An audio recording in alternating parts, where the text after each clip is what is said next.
Hello friends, आज मैं आपके साथ मैक्रो इकोनॉमिक्स का एक टॉपिक लेके आया हूँ। चैप्टर का नाम है नेशनल इनकम और टॉपिक का नाम है एक्सपेंडिचर मेथड। चलिए शुरू करते हैं। शुरू करने से पहले बता दूं कि इसके सारे के सारे लिंक आपको डिस्क्रिप्शन में मिल जाएंगे। अगर नंबर वाइज देखेंगे तो ही समझ आएगा। सीधा इस टॉपिक पे कूद रहे हैं या सीधा ये टॉपिक देख रहे हैं तो समझ आने के चांसेस थोड़े कम हो जाते हैं। चलिए विदाउट वेस्टिंग एनी टाइम शुरू करते हैं। Under this method national income is measured in terms of expenditure on the purchase of final goods and services produced in the economy during 1 year. तो एक्सपेंडिचर मेथड कहता है कि अगर हम final खर्चे भी ऐड कर लें, सिर्फ फाइनल खर्चे ऐड करें तो भी हमें नेशनल इनकम मिल जाएगी, क्योंकि जो एक बंदे का खर्चा होता है वो दूसरे बंदे की इनकम होती है। तो खर्चे ही इनकम हुए ना। फॉर एग्जाम्पल, आप मेरे पास आए और आपने मेरे से ट्यूशन्स रखी, तो आपसे मैंने पैसे ले लिए, वो पैसे मेरी क्या हुई? इनकम। तो एक बंदे का खर्चा दूसरे बंदे की इनकम होती है। तो अगर हम खर्चे भी ऐड कर लें तो भी तो नेशनल इनकम मिल सकती है ना। ये मेथड कहता है कि अगर हम सिर्फ फाइनल खर्चे ऐड करें तो भी हमें नेशनल इनकम मिल जाएगी। तो इसके सबसे इंपॉर्टेंट है कंपोनेंट्स नहीं आए तो ये मेथड नहीं आएगा, और आपको साथ साथ पॉज कर करके लिखना पड़ेगा, ठीक है। तो पहला जो कंपोनेंट है वो है फाइनल कंजम्पशन एक्सपेंडिचर। इसके under private final consumption expenditure जो प्राइवेट सेक्टर करता है, हाउस होल्ड वगैरह, और दूसरा आ जाता है government final consumption expenditure. Government भी तो कुछ फाइनल कंजम्पशन एक्सपेंडिचर करती है ना। तो कई बुक्स में प्राइवेट फाइनल कंजम्पशन एक्सपेंडिचर की जगह house hold final consumption expenditure भी हो सकता है, ठीक है। दूसरा कंपोनेंट आता है ग्रॉस डोमेस्टिक कैपिटल फॉर्मेशन, जिसको कई बुक्स में ग्रॉस इन्वेस्टमेंट भी लिखा हुआ है, या टोटल इन्वेस्टमेंट इकोनॉमी में कितनी हुई, ठीक है। अब ये जो वर्ड ग्रॉस यूज किया गया ना, इसकी वजह से थोड़ा आगे बताऊंगा फर्क पड़ता है, आगे जो इन सबको ऐड करके निकलता है उसमें फर्क पड़ता है। तो ग्रॉस डोमेस्टिक कैपिटल फॉर्मेशन मतलब डोमेस्टिक मतलब with in the country total investment कितनी हुई, ठीक है। इसके अंदर आ जाता है gross domestic fixed capital formation, जिसको फिक्स्ड इन्वेस्टमेंट कहा गया है। तो फिक्स्ड इन्वेस्टमेंट के ये 3 कंपोनेंट है। अगर ये 3 कंपोनेंट दिए होंगे तो इनको ऐड करके ही हम फिक्स्ड इन्वेस्टमेंट निकालेंगे फॉर्मूले में, ठीक है। पहला आ जाता है बिजनेस फिक्स्ड इन्वेस्टमेंट, दूसरा आ जाता है गवर्नमेंट फिक्स्ड इन्वेस्टमेंट, तीसरा इन्वेस्टमेंट और residential construction by households. तो ये 3 फिक्स टाइप के इन्वेस्टमेंट है। अगर आपको फिक्स इन्वेस्टमेंट डायरेक्टली नहीं दी हुई न्यूमेरिकल में तो ये तीनों ऐड करके आप फिक्स इन्वेस्टमेंट निकाल सकते हो, या जितने भी दिए हुए हैं उनको ऐड करके। जो इसका सेकंड कंपोनेंट आ जाता है उसे हम कहते हैं, सेकंड कंपोनेंट को हम कहते हैं चेंज इन स्टॉक। तो ये जो चेंज इन स्टॉक है ये बेसिकली इन्वेंट्री इन्वेस्टमेंट होगी एक टाइप की। तो चेंज इन स्टॉक का फॉर्मूला है closing stock minus opening stock. अब यहाँ पे मेरे को सी लिखना चाहिए था, क्योंकि ये बी पार्ट है तो ये सी है, ठीक है। मैंने हबड़ा दुबड़ी में लग रहा है ऐसे कर दिया। तो अब आ जाता है नेट एक्सपोर्ट्स। इसका जो तीसरा कंपोनेंट है वो है नेट एक्सपोर्ट्स, और नेट एक्सपोर्ट्स का फॉर्मूला होता है एक्सपोर्ट्स माइनस इंपोर्ट्स। इसका ये स्टैंडर्ड फॉर्मूला है। एक्सपोर्ट्स को एक्स कहते हैं कैपिटल, और इंपोर्ट्स को एम कहते हैं। अब एक और बात ध्यान से समझ लेना, जो पहला पार्ट है जो फाइनल कंजम्पशन एक्सपेंडिचर, जिसमें प्राइवेट और गवर्नमेंट के एक्सपेंडिचर आ गए, दूसरा ग्रॉस डोमेस्टिक कैपिटल फॉर्मेशन जिसमें फिक्स इन्वेस्टमेंट और इन्वेंट्री इन्वेस्टमेंट दोनों आ गई, और तीसरा कंपोनेंट था इसका नेट एक्सपोर्ट। इन तीनों को ऐड करेंगे तो मैंने बताया था ना ये ग्रॉस वर्ड आ गया, तो आंसर ग्रॉस में ही आएगा। समझ गई बात? अगर यहाँ पे ग्रॉस की जगह नेट दिया होता तो आंसर नेट में आता। दूसरी बात, इसमें net factor income from abroad नहीं है, इसलिए आंसर डोमेस्टिक में आ रहे हैं। कई बच्चे कहते हैं सर नेट एक्सपोर्ट तो है। भाई नेट एक्सपोर्ट्स को छोड़ो, net factor income from abroad है नहीं, है ना। तो इसलिए इसमें आंसर डोमेस्टिक में आ रहा है। तो प्रोडक्ट तो हर एक के पीछे होता ही है, जीडीपी हो एनडीपी हो, प्रोडक्ट तो लास्ट में लगता ही है। अब ये मार्केट प्राइस क्यों लगा है? क्योंकि जब भी आप खर्चा करते हो, ये मेथड कौन सा है? खर्चे वाला। तो जब भी आप खर्चा करोगे तो मार्केट प्राइस पे करोगे ना, इसीलिए आपका जब भी इस मेथड से टोटलिंग करके कुछ निकालोगे तो मार्केट प्राइस पे ही निकलेगा। आई होप ये आपको समझ आ रही होगी। तो अगर आपको एक बार जीडीपी एट एमपी निकल गया, तो अगर इसमें में से मैं माइनस करता हूं डेप्रिसिएशन, तो ये जो ग्रॉस है ये नेट में कन्वर्ट हो जाएगा और आंसर आ जाएगा एनडीपी एट एमपी। समझ गए ना बात? अगर आपको ये चीज समझ नहीं आ रही तो आपको पुरानी वीडियोस नंबर वाइज देखनी पड़ेंगी, जिसके लिंक डिस्क्रिप्शन में है। मैंने 1 2 3 करके सारे नंबर वाइज लगाए हुए हैं, आप वहां जाके देख सकते हैं, ठीक है। तभी ये चीज समझ आएगी।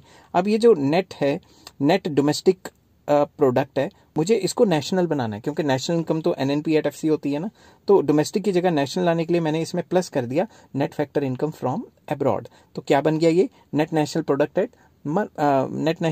Eight market price. मगर मुझे तो यहाँ फैक्टर कॉस्ट में चाहिए, नेशनल इनकम तो फैक्टर कॉस्ट में होती है। तो मैं क्या करूंगा, मार्केट प्राइस में से ये जो मार्केट प्राइस है माइनस कर दूंगा नेट इनडायरेक्ट टैक्सेस, जो कि नेट इनडायरेक्ट टैक्सेस क्या होते हैं? Indirect taxes minus subsidies. ये भी पुरानी वीडियो में नंबर वाइज एक्सप्लेन किया है।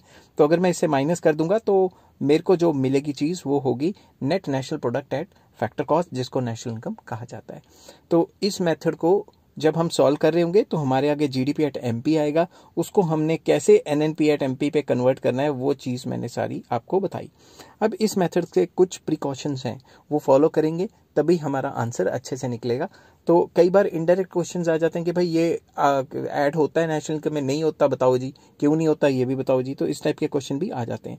तो पहला जो प्रिकॉशन है हमारा वो है only final expenditures are to be taken.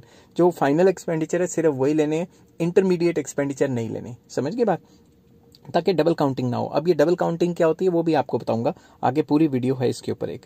तो expenditure on second hand goods नहीं लेने, क्योंकि जब उनको फर्स्ट हैंड लिया गया था उनका खर्चा तभी ऐड कर लिया गया था नेशनल इनकम में। Expenditure on shares and bonds, जो भी शेयर्स एंड बॉन्ड्स पे आप खर्चा करते हो वो भी नेशनल इनकम पे नहीं लेना, क्योंकि शेयर्स एंड बॉन्ड्स जब भी मैं कोई शेयर खरीदता हूँ मार्केट में या बेचता हूँ, उसका उस कंपनी की आउटपुट पे तो कोई फर्क नहीं पड़ता। होता क्या है, मैं खरीद रहा हूँ बेच रहा हूं तो मनी एक्सचेंज हैंड्स, समझ की बात, शेयर और मनी एक्सचेंज कर रहे हैं हैंड्स, वो पैसे उसके पास तो पहुंचते ही नहीं। किसके पास नहीं पहुंचते पैसे, वो पैसे उसके पास नहीं पहुंचते, क्या कहते हैं अपना जो है कंपनी के पास नहीं पहुंचते। कंपनी के पास तभी पहुंचते हैं जब इनिशियल आईपीओ आता है, समझ गए ना बात, जब पहली बार आईपीओ आएगा तभी वो पैसे कंपनी के पास पहुंचते हैं। जो मार्केट में खरीद बेच हो रही है शेयर की, वो पैसा कंपनी के पास तो पहुंचता नहीं, वो तो इन्वेस्टर्स के बीच में ही एक्सचेंज हो रहा होता है। इसलिए शेयर मार्केट में जो भी आप खरीदते बेचते हो वो नेशनल इनकम इंक्लूड नहीं करना। एक्सपेंडिचर ऑन ट्रांसफर पेमेंट्स, जो भी सरकार one sided payment, transfer payment, कोई स्कॉलरशिप दे दी, कोई पेंशन ओल्ड एज पेंशन दे दी, वो चीज़ नेशनल इनकम में ऐड नहीं करनी। ठीक है। Imputed value of expenditure on goods for self consumption, अगर आपने कोई भी गुड्स बनाए सेल्फ कंजम्पशन के लिए, अपनी कंजम्पशन के लिए, तो गुड्स बनाए हैं तो उसकी वैल्यू ऐड करनी है, सर्विसेज की वैल्यू ऐड नहीं करनी। अब इसका न्यूमेरिकल आ जाता है, वो आपको समझा रहा हूं, मगर नंबर वाइज समझोगे तो आपका फायदा रहेगा। सबसे पहले आपको आ जाता है calculate GDP at MP and GDP at FC. आपको ये नहीं बताया कि कौन सा मेथड आपने यूज करना है। तो सबसे पहले आप ये देखोगे कि कौन से मेथड के कंपोनेंट्स यहां आपको मिल रहे हैं। जैसा कि मैं देख पा रहा हूं, government purchase of goods and services, मतलब सरकार ने खर्चा किया, गवर्नमेंट फाइनल कंजम्पशन एक्सपेंडिचर हो गया, ये प्राइवेट कंजम्पशन एक्सपेंडिचर हो गया। तो इन दोनों को मिलाएं तो फाइनल कंजम्पशन एक्सपेंडिचर आ गया ना, समझ गए बात। तो इससे हमें थोड़ा सा आइडिया लग जाएगा। दूसरा कंपोनेंट क्या था हमारा दूसरा कंपोनेंट था हमारा इन्वेस्टमेंट, ये वाला ग्रॉस कैपिटल फॉर्मेशन या ग्रॉस इन्वेस्टमेंट। तो हम देखेंगे इन्वेस्टमेंट दी हुई है इधर, तो यहां दिया हुआ है ग्रॉस इन्वेस्टमेंट। और तीसरा कंपोनेंट क्या था हमारा, नेट एक्सपोर्ट्स, तो वो भी दिया हुआ है। तो तीनों कंपोनेंट दिए हुए हैं, तो हमें पता लग जाएगा कि ये क्वेश्चन एक्सपेंडिचर मेथड के थ्रू हो सकता है। तो अब मैंने आपको बताया था जब भी हम एक्सपेंडिचर मेथड के थ्रू निकालते हैं तो हमें क्या मिलेगा, जीडीपी एट एमपी मिलेगा। तो यहां पे मैंने लिख दिया है कि हमें जो जीडीपी एट एमपी निकालना था क्वेश्चन में, उसका फॉर्मूला क्या बनेगा, फाइनल कंजम्पशन एक्सपेंडिचर।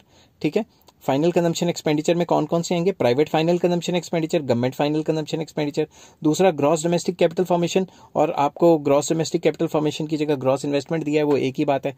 और तीसरा नेट एक्सपोर्ट्स होता है इसका फॉर्मूला, और नेट एक्सपोर्ट्स भी आपको यहाँ पे दिया हुआ है, तो नेट एक्सपोर्ट्स भी दिया हुआ है। तो ये सारे के सारे ऐड करके इसका आंसर आ जाएगा जीडीपी एट एमपी पे।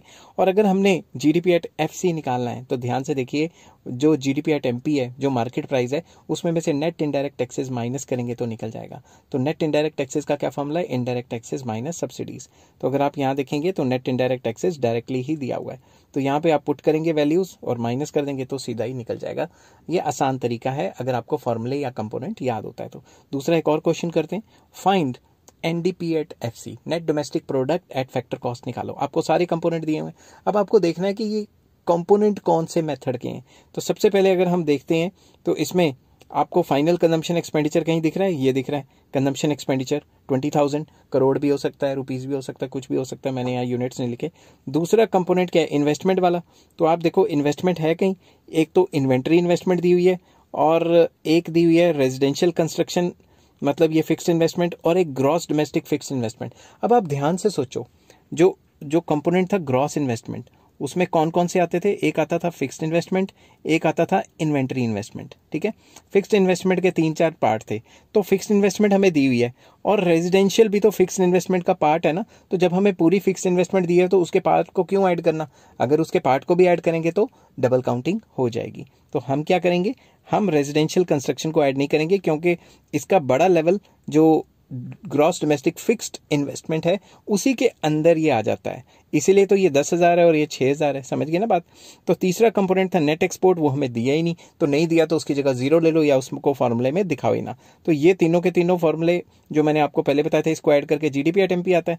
मगर अगर आप देखें तो फाइनल कंजम्पशन एक्सपेंडिचर की जगह हमें कंजम्पशन एक्सपेंडिचर दिया हुआ है, और ग्रॉस डोमेस्टिक फिक्स्ड इन्वेस्टमेंट दी हुई है, और इन्वेंट्री इन्वेस्टमेंट दी हुई है हमें। यहाँ पे अगर आप देखेंगे तो इन्वेंट्री इन्वेस्टमेंट भी दी हुई है, जो होती है चेंज इन स्टॉक, ठीक है, closing stock minus opening stock, क्या पता वो डायरेक्टली दिए होते। तो अगर हम ये सारे कंपोनेंट ऐड करते हैं तो हमें जीडीपी एट एमपी मिल जाएगा। मगर हमें क्या निकालना है, हमें निकालना है एनडीपी एट एफसी। तो अब जीडीपी एट एमपी से एनडीपी एट एफसी का सफर शुरू हो जाएगा। तो हम क्या करेंगे, जो हमने जीडीपी एट एमपी निकाला है उसमें से माइनस करेंगे डेप्रिसिएशन, तो ग्रॉस की जगह क्या आ जाएगा, नेट, बाकी सारे सेम रहेंगे। और अब हम क्या करेंगे, ये जो मार्केट प्राइस है इसको फैक्टर कॉस्ट में कन्वर्ट करने के लिए माइनस करेंगे नेट इनडायरेक्ट टैक्सेस, तो आ जाएगा NDP at FC. Net indirect taxes होता है इनडायरेक्ट टैक्सेस माइनस सब्सिडीज। अगर आपको ये फॉर्मूलों में कंफ्यूजन है और सीधा आप इसी वीडियो पे टपके हो, तो आपको डिस्क्रिप्शन में जाना चाहिए और नंबर वाइज सारी वीडियोस देखनी चाहिए, उससे आपको एकदम से समझ आ जाएगा। क्योंकि सक्सेस का कोई शॉर्टकट नहीं होता, समझ गए बात, आपको नंबर वाइज ही देखना पड़ेगा। अनटिल एंड अनलेस आप पहले से ही पढ़ के आए हो, अगर आप पहले से ही बहुत ज़्यादा पढ़ के आए हो और सारा बैकग्राउंड क्लियर है, तो सीधा ये वीडियो थोड़ी ना देखोगे, आपको तो फिर आता ही होगा। तो आपको नंबर वाइज देखना पड़ेगा, ठीक है। आई होप ये वीडियो आपको पसंद आई होगी। अगर पसंद आई है तो please like, share and subscribe. इस चैप्टर के दोबारा से बोल रहा हूँ, सारे लिंक डिस्क्रिप्शन में मिल जाएंगे, आप चाहिए और नंबर वाइज चेक कीजिए। Take care, bye bye.